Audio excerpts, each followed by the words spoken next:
নমস্কাৰ পুনৰ এবাৰ সবকে স্বাগতম জনাইছো তৃষ্ণাস কুকবুকৰলৈ। আজি এটা নতুন ৰেচিপি লৈ আহিছো। যোনে যোনে পৰ্ক খায় তেওঁলোকে এইটো ভিডিঅ' শিওৰ ভাল পাব। মই আজি পৰ্ক ড্ৰাই ফ্ৰাই বনাব লৈছো। বহুত ইজিকে দেখাইছো। ভিডিঅ'টো লাষ্টলৈকে চাব। যদি ভাল লাগে প্লিজ লাইক এণ্ড ছাবস্ক্ৰাইব কৰিবলৈ নাপাহৰিব মোৰ চেনেলটো। তেনেহ'লে দেৰি নকৰি ভিডিঅ'টো ষ্টাৰ্ট কৰোঁ ব'লক। ইয়াত মই 300 গ্ৰাম গাহৰি মাংস লৈছোঁ। তাক মই 20 মিনিটৰলৈকে বইল কৰিছিলোঁ। নিমখ অলপ দিছিলোঁ, হালধি অলপ দিছোঁ আৰু অকণমান ৰেড চিলি পাউডাৰ দি পিনি বইল কৰিবলৈ থৈছিলোঁ। তাৰপৰা আমি ইয়াত চব্জি কি লৈছোঁ, মই এটা ডাঙৰ চাইজৰ পিঁয়াজ লৈছোঁ, 3টা জলকীয়া আৰু এটা ডাঙৰ চাই বিলাহী লৈছোঁ। তাৰপৰা মই এখন পেন লৈছোঁ। সেই পেনখন মই গৰম হ'বলৈ থৈছিলোঁ আৰু আপোনালোকে মেক চিয়ৰ কৰিব কি ভালদৰে কেৰাহীখন গৰম হৈ যায়। তাৰপৰা মই ইয়াৰ ওপৰত মিঠাতেল এড কৰিছোঁ। ইয়াত 2-3 স্পুনমান দেখিছে গৰম হৈ গৈছে। এইটো সময়তে মই 2টা ৰঙা জলকীয়া এড কৰিছোঁ। এইটো কেঁচা জলকীয়া হয় আৰু লগতে মই 1 টেবল স্পুন জিৰা এড কৰিছোঁ। ভালদৰে এইখিনি আমি জিৰাখিনি ফুটি আহিবলৈ দিম। তাৰপিছতে যোনখিনি মই পিঁয়াজ কাটি থৈছিলোঁ তাতে মই এতিয়া যোগ কৰি দিছোঁ আৰু পিঁয়াজখিনি কালাৰ চেঞ্জ হোৱালৈকে আমি ভাজিব লাগিব আৰু লগতে মই কাটি থোৱা জলকীয়াখিনিও যোগ কৰি দিছোঁ। এতিয়া কালাৰ চেঞ্জ হোৱালৈকে আমি ভাজি থাকিম। আপোনাক এনেকৈ ভাজিব মই দেখুওৱাৰ দৰে।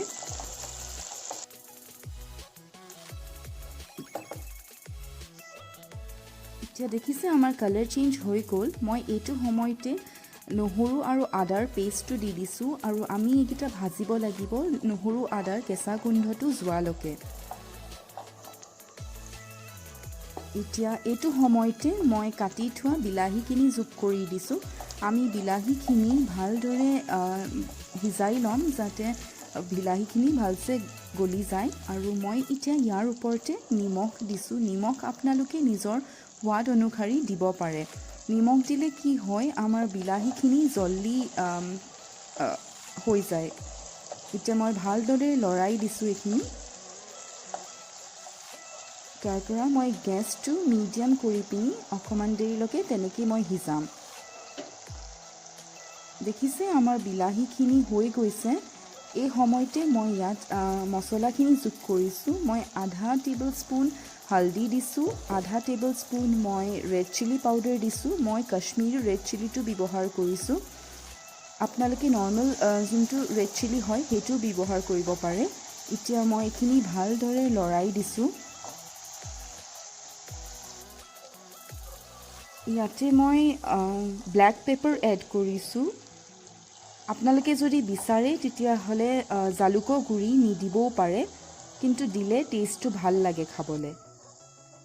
এতিয়া ভালদৰে এনেকৈ আমি লৰাই দিছোঁ। এতিয়া মই এই ঢাকনিখন লগাই পিনি 2 মিনিটৰলৈকে মিডিয়াম ফ্লেমত এইখিনি গেছতে ৰাখি থ'ম। এতিয়া 2 মিনিট হৈ গৈছে। আপোনালোকে চাব পাৰে তেলখিনি ওলাই গৈছে এই মছলাখিনিৰ পৰা। আৰু এই সময়তে মই ইয়াত বইল কৰি থোৱা পৰ্কখিনি যোগ কৰি দিম। তাৰপৰা আমি এইখিনি ভালদৰে লৰাই দিম। ভালদৰে আপোনালোকে মিক্স কৰিব, নহ'লে যোনখিনি মছলা আমি বনাইছোঁ সেইখিনি পৰ্কৰ লগত ভালছে এবজৰ্ব নহ'ব। এতিয়া দেখিছে মই ভালদৰে এইখিনি মিক্স কৰি দিলোঁ। এতিয়া মই ঢাকনিখন লগাই পিনি 5 মিনিটৰলৈকে মিডিয়াম ফ্লেমত এইখিনি ৰাখি থ'ম। এতিয়া মই ঢাকনিখন উঠাই চাইছোঁ। এয়া দেখিছেনে আমাৰ তেলখিনি ওলাবলৈ ধৰিছে।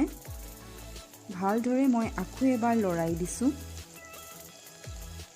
মাজে মাজে আপোনালোকে লৰাই থাকিব এনেকৈ। এতিয়া মই ইয়াত চয়া চচ ব্যৱহাৰ কৰিছোঁ। আপোনালোকে যদি বিচাৰে চয়া চচ নিদিলেও হয়, কিন্তু দিলে নহয় কালাৰটো ভাল আহে। চয়া চচখিনি দি পিনি মই এইখিনি ভালদৰে লৰাই দিছোঁ আৰু লৰোৱা পিছত মই গেছটো মিডিয়াম কৰি পিনি আকৌ 15 মিনিটৰলৈকে এইখিনি সিজিবলৈ দিম। এতিয়া আমি ৰাখি দিম 15 মিনিটৰলৈকে।